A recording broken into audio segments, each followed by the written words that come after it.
An online survey of personal mosquito repellent strategies unearthed all sorts of strange stratagems, from cutting a tomato in half and leaving it next to the bed, to rubbing yourself with cigarette butts soaked in alcohol.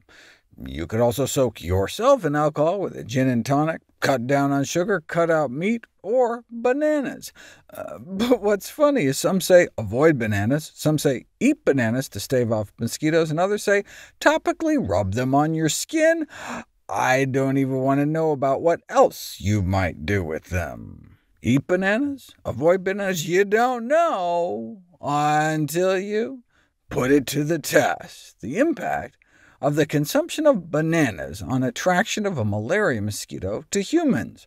Researchers in Wisconsin randomized subjects to eat grapes or bananas before testing what they then tasted like to mosquitoes, and the ingestion of bananas was strongly associated with an increase in the number of mosquito contacts for hours after eating a banana, translating to about 11 extra contacts after 1 hour and 7 contacts after 2 hours.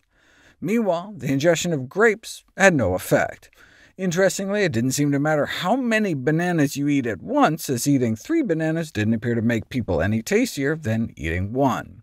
Bottom line, after years of repeat experiments, they concluded that ingestion of bananas, but not grapes, resulted in a significantly higher attraction of mosquitoes for hours after ingestion on average, though some people did appear to be immune to the banana effect.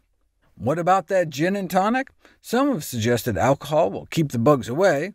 Others suggest we might suffer more mosquito bites after ingesting liquor. Well, there's only one way to find out. Drink some beer and put your arm in a box with some mosquitoes. The title of the study gives it away. Alcohol ingestion stimulates mosquito attraction. About 40% of the mosquitoes landed on their arms before drinking a bottle of beer, compared to about 50% afterwards. And it didn't appear to have anything to do with changes in sweat production or skin temperature after the booze. It might just be something you start exuding after you drink. And so it's also not just because you got bit a bunch of times because you blacked out in an alley or something.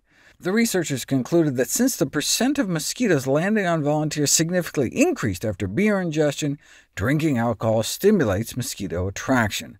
But it could just be drinking beer, not necessarily all alcohol, and they only tested one species of mosquito, the one that transmits diseases like dengue, Zika, and yellow fever.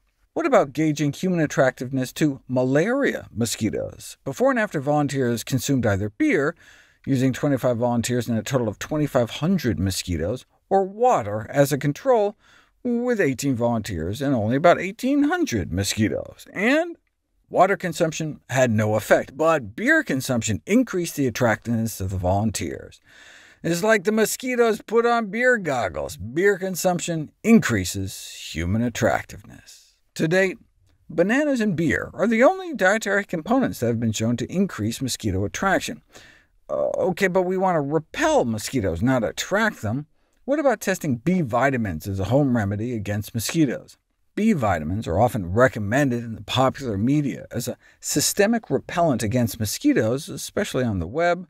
The first studies date back over a half-century. They gave people doses of vitamins B1 and B6, yet in a series of subsequent tests, the mosquitoes probed avidly and bit promptly. They only tested the vitamins on 4 people, but the vitamins appeared so useless they didn't think it worth repeating the experiments in view of the obvious lack of repellency of these vitamins. We believe, the researchers wrote, that we have disproved the notions that vitamins taken orally act as mosquito repellents, but they only tested vitamins B1 and B6. What about B2, B3, B5, B9, B12? You don't know until you put it to the test. These are the results of a small number of published studies, like the one I showed, that suggest that vitamin B complex supplements are not effective as repellents, but these studies were limited by the use of very few human subjects, only one species of mosquito, and a limited number of B vitamins. So researchers decided to put it to rest once and for all. B1, B2, B3, B5, B6, B7, also known as biotin, B9, B12. They also just tried a megadose of thiamine, B1, which is rumored to be the most effective B, and nothing. No effect of vitamin B supplementation, any of them. I mean, it'd be nice to have an effective oral insect repellent. Unfortunately, vitamin B1 has been proved to be ineffective. And this includes so-called mosquito repellent patches that supposedly deliver B1 through the skin.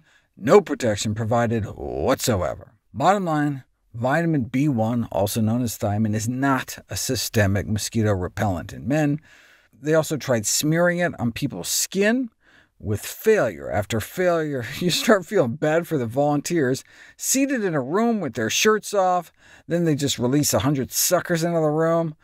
Oh, look at some of those bite rates. These are bites per minute, up to 96 bites per minute. Just think how bad it would have been if they had had some bananas and beer.